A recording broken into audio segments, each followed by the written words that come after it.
So, ayan, mangunga tayo ng talbos ng kamote. So, ayan na guys. Nakita niyo yung violet guys. Ito. Yan. Mangunga tayo ng talbos. Ayan guys. Yung bagong tanim. Bawasan muna natin para tayo ay may magulay.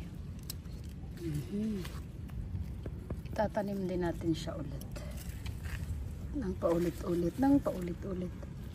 Yan. Ayan. Meron pa dito. Ayan. So, medyo madami-dami na rin yung ating nakuha. Ha-harvest tayo ng ating sariling tanim.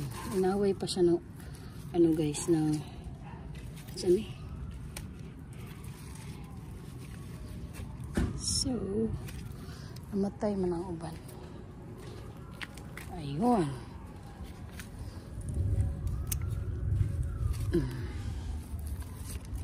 Ayun pa.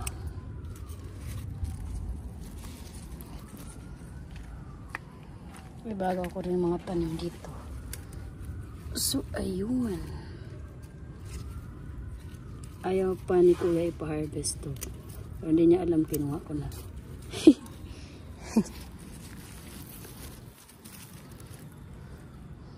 Sabi ni Kuya kasi bata pa daw, pinatay ko na. Hindi yan pinatay. Binawasan lang. Ayan yung kuha natin guys. Lagay ko muna siya.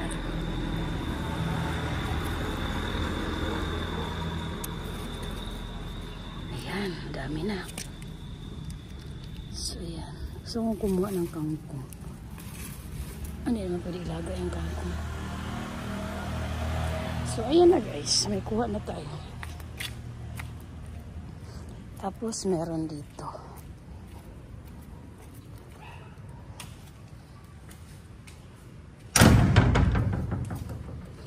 Meron din tayo dito guys. Dahil sa sobrang lalaki na nila, bawasan na natin. Kailangan anuin natin guys, i-trim. Kasi ayan, pumapayat siya. Titrim natin yan. Ayan. Diba? Tataba yan. Laglag.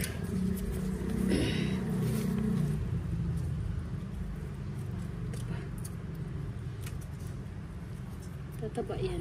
Tinitrim lang natin yan.